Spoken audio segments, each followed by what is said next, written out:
God delights when we spend time with him.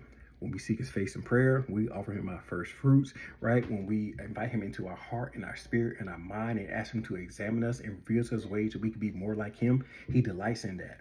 Okay, because when we walk with him, we're able to receive the instructions just like Noah did in Genesis 6:9, right? God gave him instructions and said, build the ark.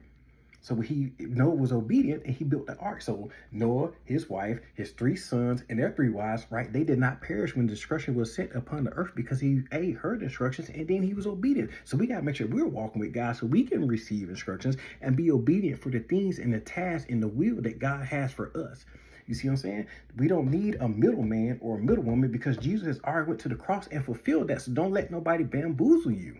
You should be walking with God, spending time with him, reading your word, praying, or whatever else you desire to do. But you should be making time for him. Okay? Now, with that being said, man, David, Psalm 23. Most people know Psalm 23, but there's a particular verse. Verse 4, it says, even though I walk through the valley of the shadow of death, I shall fear no evil. It's not that. It says, I shall fear no evil because thy is with me. He's talking about the Father, right? Thy is with me, thy rod and thy staff, they comfort me. So this man said that I will fear no evil, not some evil, not some partial evils, no evil because thy is with me. That's why you got to be walking with God. Come on, y'all. Come on, man.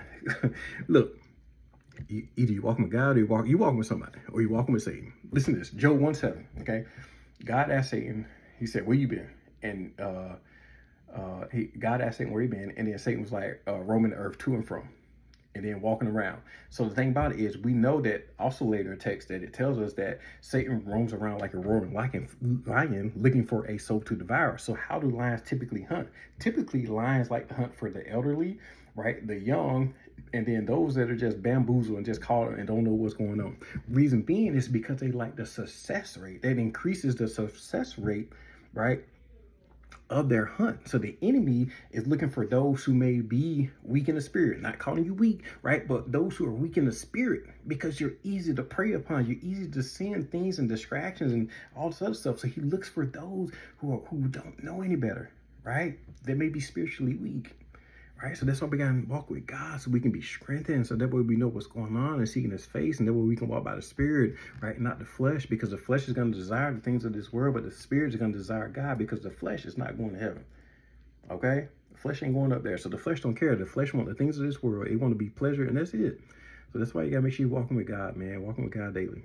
All right, so with that being said, man, hey, God bless y'all, man. Walk with God. You walking with somebody, okay? You gotta give it a count. But I'd rather tell you here, and you hear it from me than hear the part I never knew you, right? So God bless.